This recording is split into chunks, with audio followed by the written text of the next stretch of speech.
विश्व विजेता सम्राट अशोक महान 2328वीं जयंती है। 328।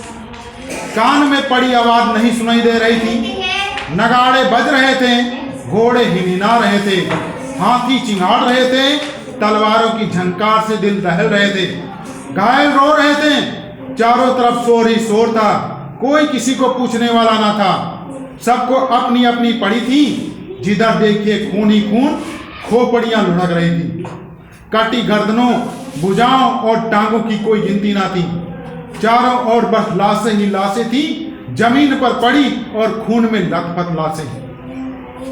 अचानक विजय की दुधम्बी बज उठी, सम्राट अशोक की जय जयकार होने लगी।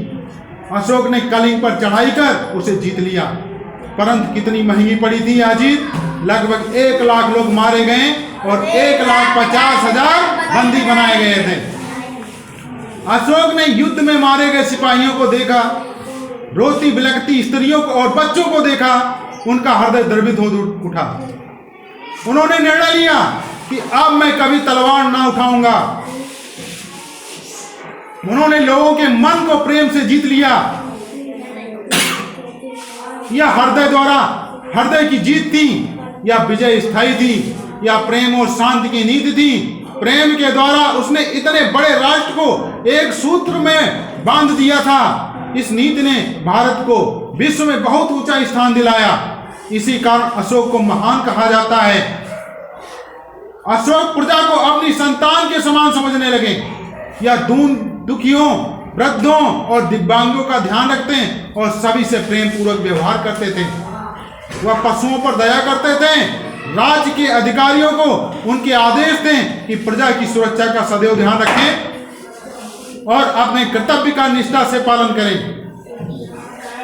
अशोक बौद्ध थे, परंतु वह सभी धर्मों का आदर करते थे।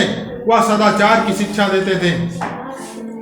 यही उनका धर्म था, जिनमें मन की पवित्रता थी, सदाचार था, वाणी की मधुरता थी, हंसी खुशी रहने की बात थी, दयालुता का व्यवहार था, क्रोध से दूर रहने की सीख थी, घमंड की मनाही थी और ईर्ष्या से बचाव था। सम्राट अशोक ने बौद्ध धर्म का प्रचार किया। जो बौद्ध धर्म के अनुयायी नहीं थे, उनके साथ वे प्रेम का व्यवहार करते थे। धर्म प्रचार करने के लिए साम्राज्य से दूर लोगों को दूर भागों में प्रचारक भेजे। इसके अतिरिक्त उन्होंने बौद्ध धर्म का प्रचार विदेशों में भी किया। सिंगल द्वीप, चीन और जापान आदि देशों में प्रचार करने के लिए भेजे। उन्होंने अपने पुत्र महेंद्र और पुत्री संघमित्रा को भी धर्म का प्रचार करने के लिए भेजा। अशोक ने बौद्ध धर्म सिद्धांतों और उपदेशों, शिलाओं, स्तंभों में, गुफाओं में अंकित कराया, वे जन साधारण तक पहुंच सके। गौतम बुद्ध के जन्म स्थान लुम्बिनी में भी एक लाट लगवाई।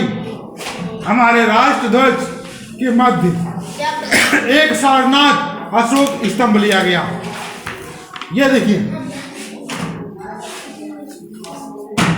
प्राचीन भारत के शासकों में अशोक का स्थान बहुत ऊंचा है। अशोक के कार्य अपनी पीढ़ी और युग से आगे थे। यदि हम उन्हें युग पुरुष कहें तो अतिशयोक्ति ना होगी।